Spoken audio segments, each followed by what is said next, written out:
Da sina que essa é basicamente de dois contas anual que agora está aqui no Parlamento. Menina nossa, isso de 2018 também agora tratar e promete que se na hora tratar a mais isso desde o estado essa parte de 2010. Esta menina também parte final do processo de manejo financeiro do governo que está começar com presupuesto e que certamente vai finalizar com a conta anual que ainda que responsabilizar como a realizar o presupuesto que é aprovado no Parlamento, como a executar e como a gastar e placa na presupuestal. Assim, assim, maneira mas que durante os últimos 25 anos, foi estado essa parte que está 27 anos eigenlijk, dat 2 anos só tem presupuesto balançado, com sem déficit. O resto não, dus mais que 25 presupuesto, tudo tem déficit. E esse é sempre a bordo aplicar aqui na área e déficit na bordo financiar. Que é algo normal, pero certo momento você tem que ter em conta que o déficit não é só bordo financiar. Ja, ora que você gasta mais de presupuesto que você tem na entrada, o déficit você tem que fiel, você tem que financiar.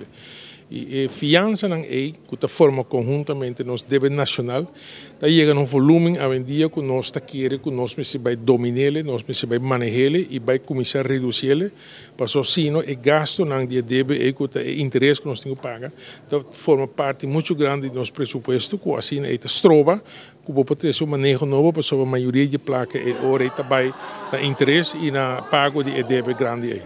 Não, antes, temos prometido como ministro 27 anos passado, que não estava tendo nem telefone celular, nem estava tendo computer, nem iPad, nem nada. Estava assim, na verdade, que estava tendo dificuldade para quedar al tanto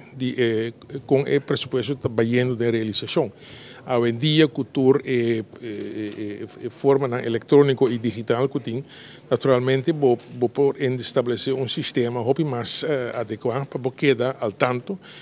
com estar realizando o presupuesto. E não, basicamente, me tenho visto que nossa administração financeira do governo tem certo falho, no sentido que o sistema não está presente completo ou não está adequado, não está antiquado. E esse aí, me explica, melhorar, para assim nós podemos uma informação, uma distribuição de informação de dados financeiros constante e regular, e ao caso, o qual está pondo que vou manejar o presupuesto para sobre, por exemplo, a base semanal ou a base mensual, para ver exatamente qual parte do presupuesto para gastar e que eu tenho ainda que eu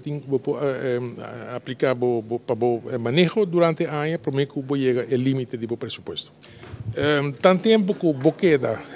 dentro de regra legal para o que está o presupuesto, é decir, se acaso mesmo que você premirar que você tem excesso que vai tomar lugar dentro do presupuesto que está aprovado, você tem procedura na lei de contabilidade que está pondo factibilidade para você tem um estado, uma assim chamada voorrang procedura, ou você ser supletor, presupuesto supletório, que ainda que eu vou meio adicional para poder executar o manejo.